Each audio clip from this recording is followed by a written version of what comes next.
Dan ini tali pertama yang menghubungkan kita dengan Allah, itu iman. Jadi kalau imannya sudah ada, koneksi bisa dibangun. Anda kalau punya handphone nggak ada sinyal, nggak bisa connect, nggak bisa nyambung, nelpon nggak bisa, kirim pesan susah, mesti ada koneksinya dulu. Buka koneksinya, baru nyambung. Hal yang mengoneksikan kita dengan Allah supaya dapat ala hudam mir rabbihim, dilindungi Allah, dipandu Allah, dibimbing Allah, dijaga Allah. Apa koneksi pertamanya? Iman. Tapi bukan iman biasa, iman yang terus ditingkatkan sampai mendapatkan satu tanda yang disebutkan dalam Al-Quran dan dikuatkan dalam hadis Nabi SAW. Sekarang cek tanda ini. Kalau sudah ada tanda ini dalam diri kita, berarti berbahagialah kita memiliki bagian pertama dari tanda kesuksesan dan kebahagiaan. Bawa ini, tinggal buka amalnya. Apapun yang Anda kerjakan, jaminannya langsung dari Allah Subhanahu wa Ta'ala. Ini bukan motivasi ya, saya bukan motivator ya, tapi ini langsung, jangan diragukan, langsung pesan dari Allah sang pencipta kita. Perhatikan, buka Quran surah ke-6 Al-An'am ayat 82. Ini tanda pertamanya. Orang sukses, orang bahagia di 3 alam, dunia, alam kubur sampai akhirat. Tanda pertamanya adalah orang yang mampu mengupgrade imannya sampai dia mendapatkan ciri-ciri berikut. Alladzina amanu wa lam yalbisu imanahum bizulmin ulaika lahumul amnu wa hum muhtadun. Ada ayat ini?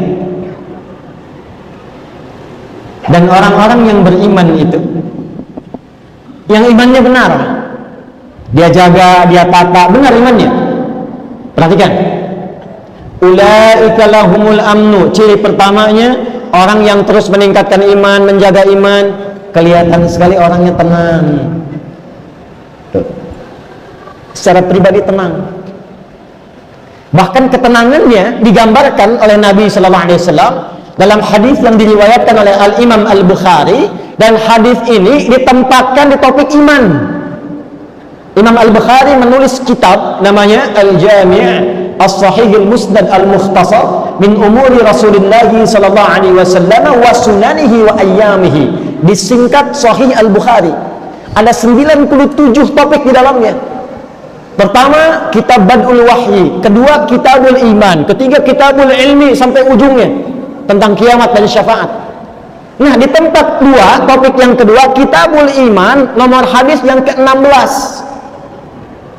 Dan dikuatkan oleh Sunan At-Tirmidzi. Al-Imam At-Tirmidzi menguatkan di kitab sunannya nomor hadis 2624, 2624. Perhatikan kalimatnya. Kata Al-Quran, ulaika lahumul amnu.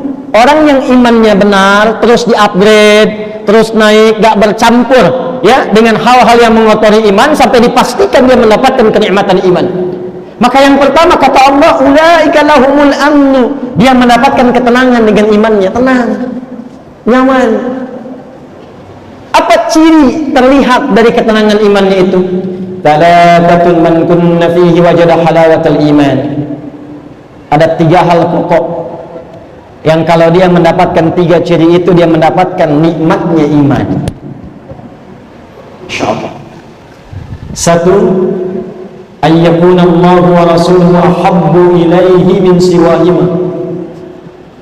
siwahuma. Dia menjadikan Allah dan Rasul sebagai prioritasnya Allah dan Rasulnya.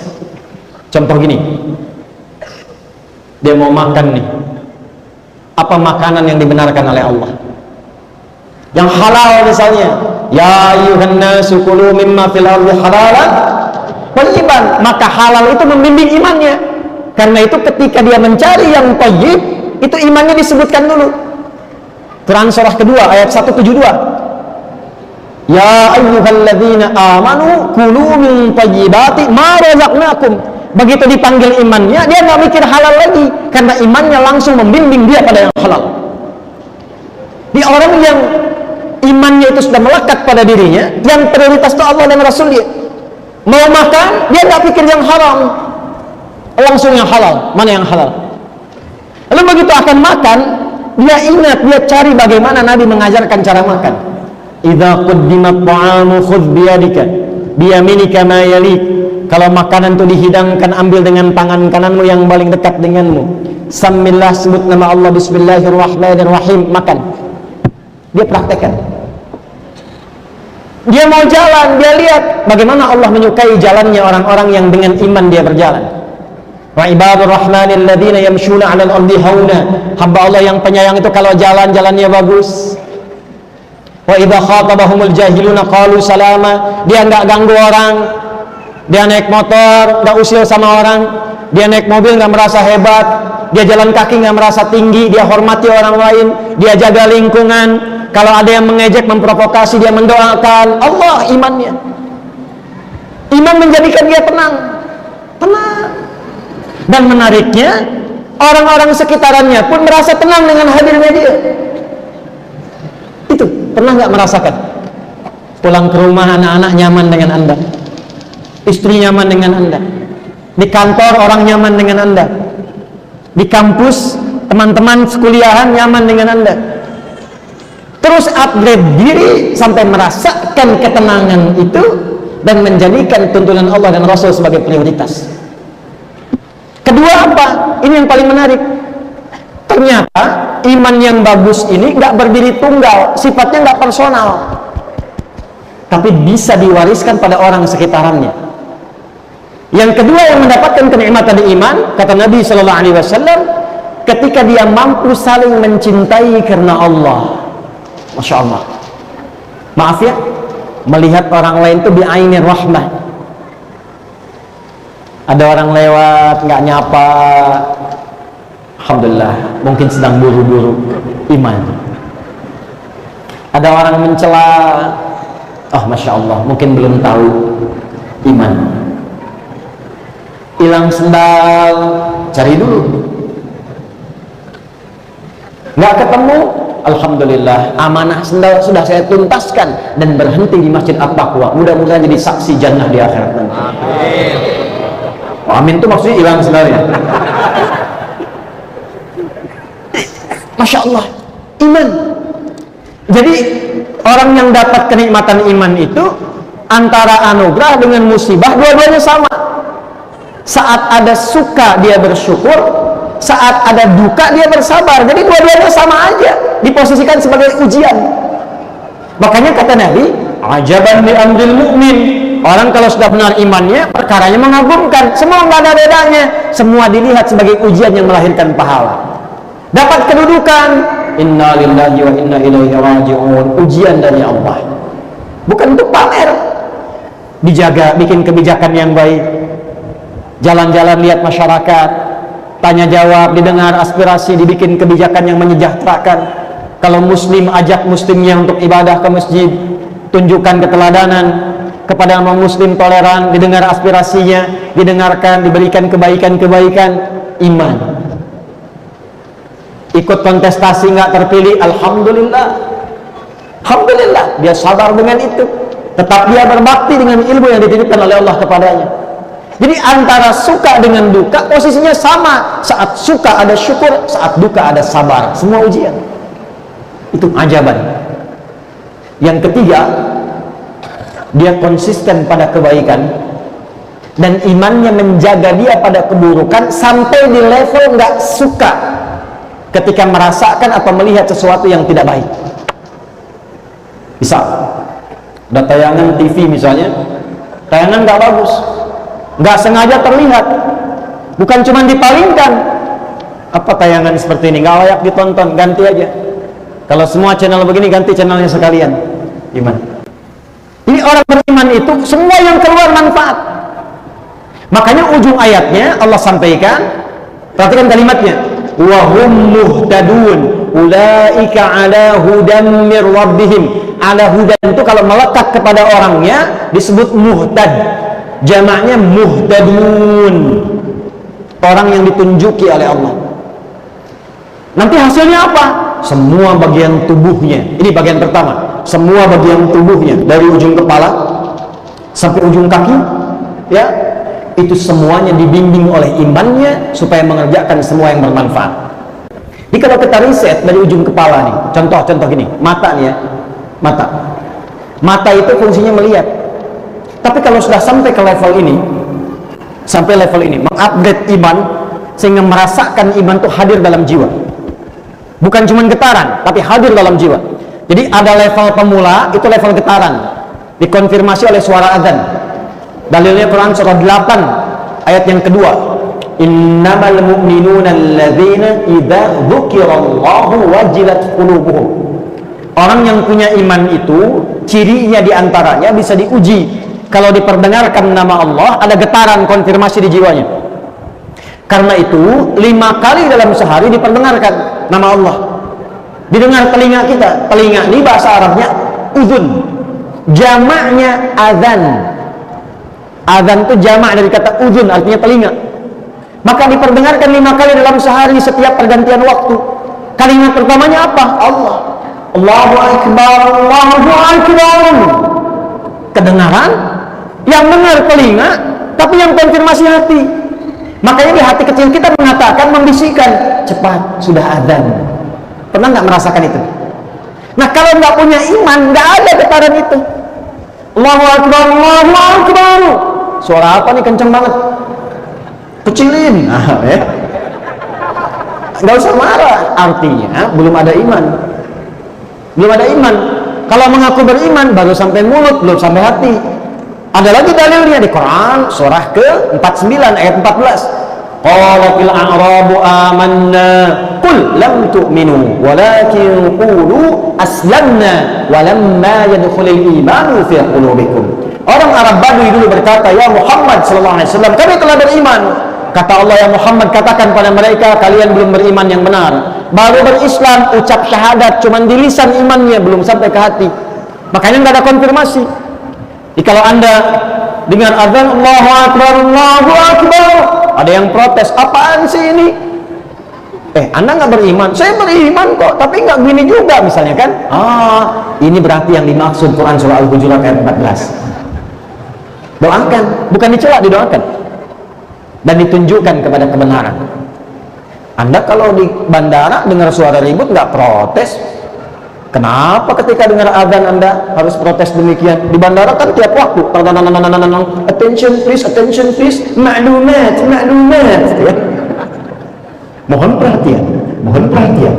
Setiap waktu tuh nggak ada yang protes, berisik enggak kan ya. Kenapa yang mendengarkan kita, mendekatkan kita kepada Allah, mengonfirmasi iman kita, katanya beriman. Kalau yang belum beriman jangan disoal, didoakan. Ini yang mengaku beriman menyoal. Itu yang patut digarisbawahi. Itu konfirmasi dasar. Nanti kalau sudah melekat menjadi yu'minun, orangnya mukmin, jamaknya mukminun, maka imannya bukan hanya jadi getaran, tapi jadi sinyal yang membimbing semua bagian tubuh. Maka ketika mata akan melihat, Allah memerintahkan pada imannya, bimbing matanya. Quran surah ke-24, surah Cahaya, An-Nur, ayat 30 untuk laki-laki, 31 untuk perempuan. Qul lil mu'minin, imannya dulu, yaghuddu min absarihim. Katakan pada pria-pria yang merasa sudah mukminin, punya iman, mengupgrade imannya, yaghuddu min absarihim, bimbing pandangannya, lihat yang baik. Yang tak baik menurut imannya palingkan. Makanya mata ini ketika melihat objeknya netral semua, apapun yang dilihat. Tapi yang membedakan nanti iman. Ini gambar gak bagus nih, kata imannya. Kalau akal itu cuma mencerna, akal itu cuma merumuskan. Iman itu memberikan nilai pada pencernaan akal.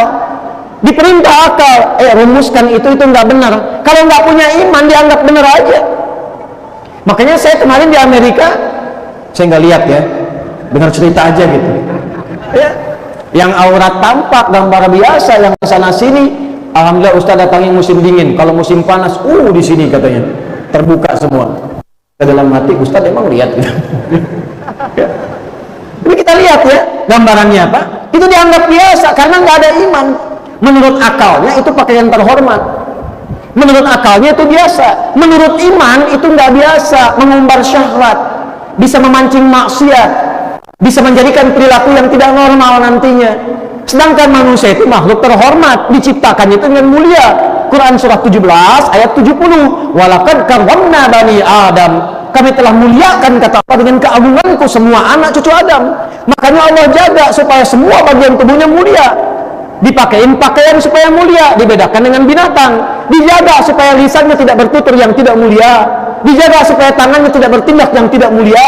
Dijaga supaya pandangannya tidak menatap yang tidak mulia. Dijaga untuk kemuliaan. Makanya muncul hukum haram. Haram itu seakar dengan kata hurmah, hormat.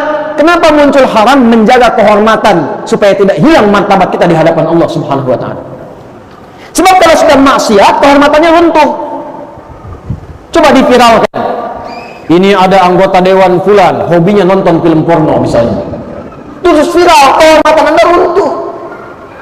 Ada orang mencela, ini ustadz senangnya mencela. Yang didapat bukan ilmunya, aibnya yang menyebar, kehormatan Anda runtuh. Makanya turun iman membimbing tubuh kita, menjaga kita menjadi terhormat, dan muncul hukum haram bukan ingin menyulitkan, tapi menjaga kehormatan. Kullil mu'minin, katakan bagi yang punya iman, yaghuddu min absarihim ghaddul basar. Imannya yang membimbing nanti. Ini enggak bagus, palingkan.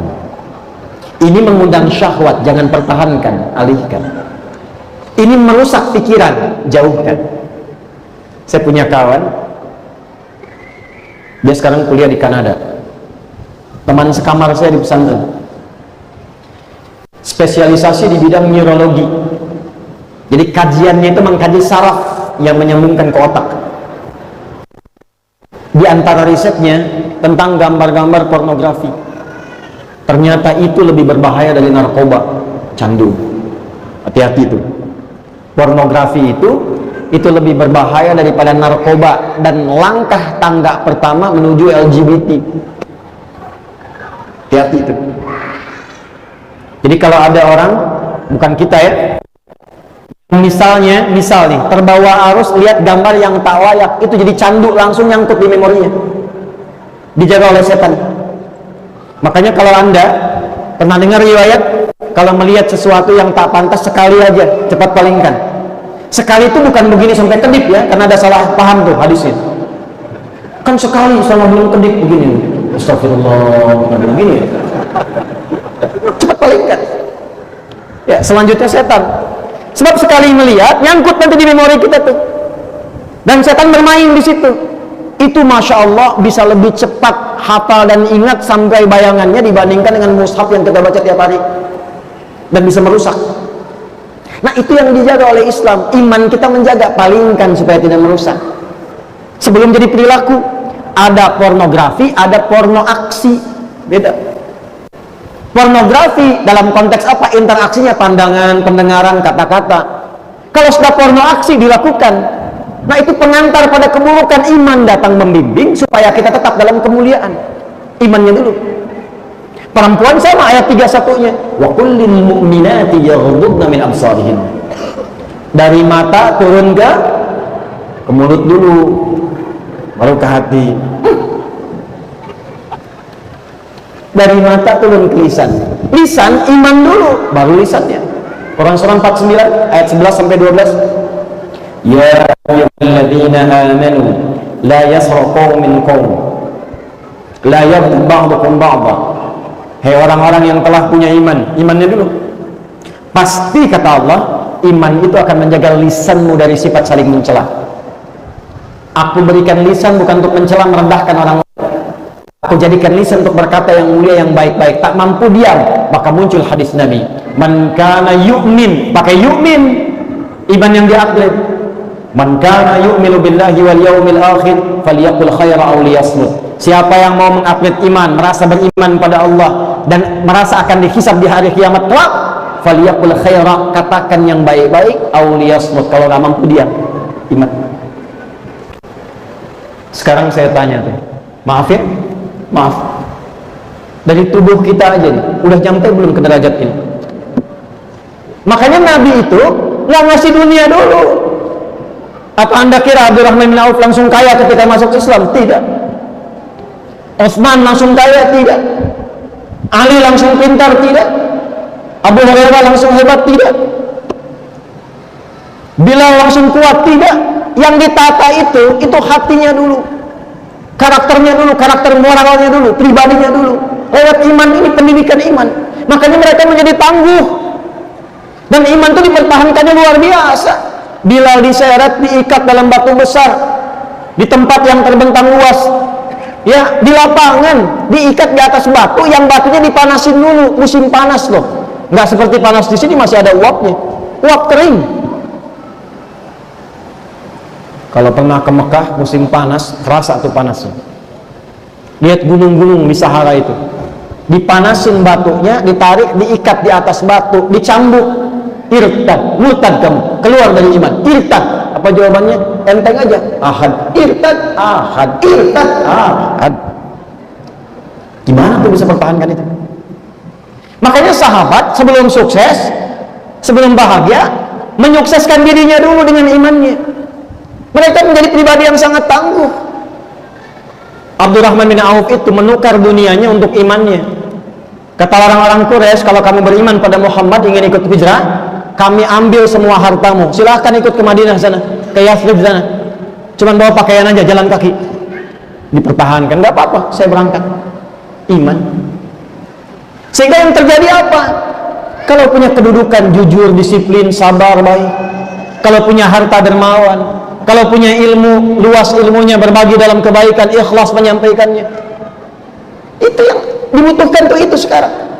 Nah sekarang jangan jauh-jauh dulu. Anda pengen kaya, menata harta, menata diri aja belum sanggup, pengen kaya. Alih-alih maslahat, jadi maksiat nantinya.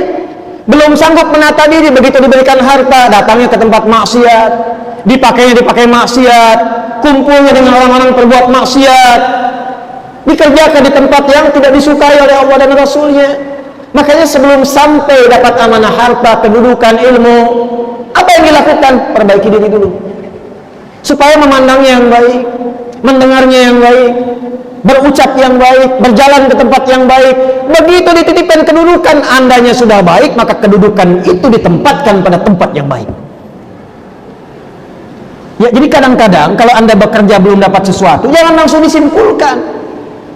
Jangan langsung disimpulkan. Boleh jadi Allah menginginkan kita baik dulu, lalu semua hasil ikhtiar kita akan dirapel semuanya, diberikan dalam akumulasi bentuk yang lebih besar. Kadang-kadang kita nggak sadar.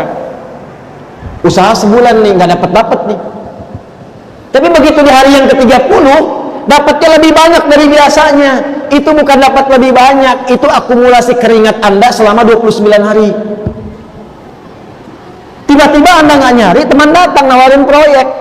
Itu ikhtiar Anda selama 29 hari. Tapi selama 29 hari itu Anda dididik oleh Allah bersabar, dididik tawakal, dididik yakin, dididik dekat dengan Allah, dididik husnudzan. Itu yang mahal sekali teman-teman. Makanya di Eropa, di Amerika, di Jepang, Asia-Asia yang maju, itu mereka sampai bikin divisi khusus meningkatkan karakter ini. Kajian, dikaji, bikin pelatihan, dikirim untuk berlatih ini aja. Kita dapat ayatnya langsung dari Allah, kurikulumnya dikirimkan lewat Rasulullah, kurang apa lagi. Makanya aneh kalau ada orang beriman gak baik, itu aneh, gak mungkin itu. Makanya Masya Allah, punya suami beriman baik, istri beriman baik, teman beriman baik. Ini bagian pertamanya. Jadi kalau ingin mengecek apakah sudah sampai pada derajat yu'minun, jangan tunjuk orang lain, tunjuk diri pribadi dulu. Sudah belum merubah diri kita menjadi lebih baik, ujung kepala sampai ujung kaki.